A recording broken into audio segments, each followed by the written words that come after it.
NCERT का 11.7 example alcohol phenols and ethers का जो है वो हम लोग करने वाले हैं। 11.7 या 7th एग्जाम्पल एनसीईआरटी का जो है वो हम लोगों के पास क्या बोल रहा है, give the major products that are formed by heating the following with HI।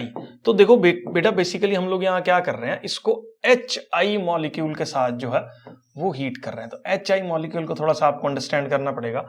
ये हमारे पास H पॉजिटिव होगा इसके अंदर और साथ में जो है वो H नेगेटिव होगा, ठीक है। अब H पॉजिटिव क्योंकि ऑक्सीजन के ऊपर हमारे पास जो है वो सबको मालूम है कि 2 लोन पेयर जो है वो प्रेजेंट है, जो कि H पॉजिटिव को क्या करेंगे, अपनी तरफ अट्रैक्ट करेंगे और इस तरह से H जो है वो ऑक्सीजन के ऊपर अटैच हो जाएगा। ऑक्सीजन पे H के अटैचमेंट से के ऊपर एक पॉजिटिविटी जो है वो आ जाएगी, पॉजिटिव चार्ज जो है वो आ जाएगा। ये तो हो गया इसका पहला स्टेप। दूसरा स्टेप हम लोगों के पास क्या बोलता है, अब आयोडीन ने जो है वो रिएक्ट करना है। अब बेसिकली ना आप इसमें एक चीज अंडरस्टैंड करो, या तो ये फर्स्ट वाला बॉन्ड टूटेगा या ये हम लोगों के पास सेकंड वाला बॉन्ड टूटेगा। अब जौन सा बॉन्ड टूटेगा वो किस पे डिपेंड कर रहा है, क्योंकि आई नेगेटिव ने अटैक करना है। आई नेगेटिव किस पे अटैक करेगा, देखो आई नेगेटिव अगर इधर से आ रहा है तो ये बहुत बड़ा बल्कि ग्रुप है जो इसकी प्रोटेक्शन जो है वो कर रहा है हम लोगों के पास, ठीक है। जबकि अगर आई नेगेटिव इधर से आ रहा है तो सिंगल एक ही बल्कि ग्रुप है जो यहां पे इस पर्टिकुलर कार्बन को प्रोटेक्ट करके बैठा हुआ है। तो इसका मतलब आई नेगेटिव की प्रोबेबिलिटी उस प्लेस से ज्यादा है आने की जहां पे स्टेरिक हिंड्रेंस कम है। तो आई नेगेटिव इस पर्टिकुलर जगह से इसको जो है वो अप्रोच करेगा। तो फाइनली देखो मेरे पास जो है वो क्या प्रोडक्ट का फॉर्मेशन जो है वो हो रहा है। तो ये देख लो, ये बन गया मेरे पास CH3 CH2, ये कार्बन CH, यहां पे हम लोगों के पास बन गया CH3, फिर उसके बाद बन गया हम लोगों के पास CH2 और फिर जो है वो OH तो बन ही गया, क्योंकि मैंने बोला आयोडीन इस पर्टिकुलर जगह से अटैक करेगा।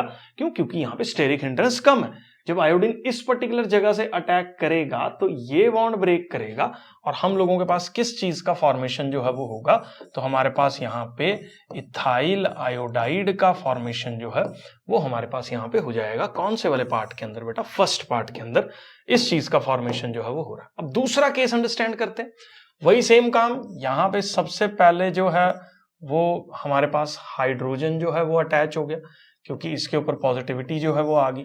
अब ये एक थोड़ा सा यूनिक केस है, क्योंकि आई नेगेटिव ने अटैक करना है, आई नेगेटिव ने अटैक करना है, लेकिन आई नेगेटिव का अटैक वैसे देखा जाए तो यहां से ज्यादा आसान है करना, क्योंकि ये बहुत बड़ा बल्कि ग्रुप है। लेकिन इस केस में होता पता क्या, ये अपने आप ही इसको छोड़ जाता है।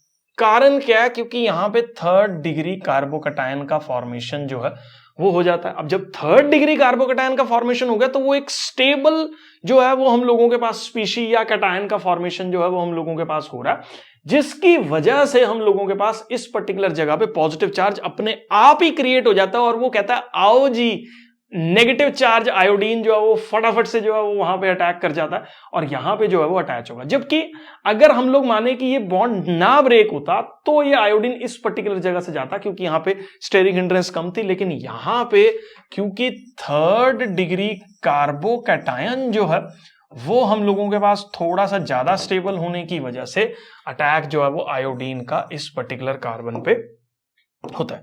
तो मैं यहां पे दूसरा प्रोडक्ट आपको बता देता हूं हमारे पास क्या बन रहा है। ये सबसे पहले बनेगा CH3 CH2 CH2 तो बिल्कुल सेम बन गया, CH3 CH2 CH2 oxygen, oxygen के साथ जो है वो हमारे पास हाइड्रोजन अटैच है और साथ ही हम लोगों के पास कार्बन है और ये, और यहां पे कार्बन और यहां पे कार्बन और यहां पे आयोडीन का फॉर्मेशन जो है वो हम लोगों के पास यहां पे होने वाला है। तीसरा केस जो है वो बेटा हम लोग अंडरस्टैंड करते हैं। देखो तीसरा केस हमारे पास यहाँ पे वही काम होगा सबसे पहले, क्योंकि इस पे लोन पेयर था तो यहाँ हाइड्रोजन जो है वो अटैच हो गया। अब यहाँ पॉजिटिविटी जो है वो आ गई। अब अपने पास किसने अटैक करना है, आई नेगेटिव ने जो है वो अटैक करना है।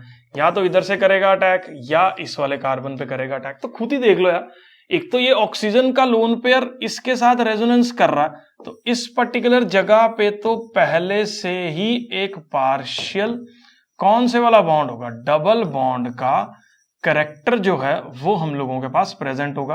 अब क्योंकि पार्शियल डबल बॉन्ड का करेक्टर तो ये बॉन्ड ब्रेक नहीं करेगा, ये ब्रेक नहीं करेगा तो आयोडीन जो है वो किधर अटैक करेगा, CH2 पे अटैक करेगा। और हम लोगों के पास जो है वो तीसरे केस में किस चीज का फॉर्मेशन होने वाला है, तो ये बेंजीन इधर भी है और हम लोगों के पास यहाँ पे CH2 था जो कि किसके साथ अटैच होगा, आयोडीन के साथ अटैच होगा, और साथ ही हम लोगों के पास बेटा एक स्टेबल मॉलिक्यूल जो कि फिनोल है जिसने इसके साथ रेजोनेंस कर रखी थी, उस पर्टिकुलर मॉलिक्यूल का फॉर्मेशन साथ में जो है वो हम लोगों के पास होने वाला है। तो इस पर्टिकुलर तरीके से जो है वो आप इन सारे क्वेश्चंस को जो है वो अंडरस्टैंड कर सकते हो।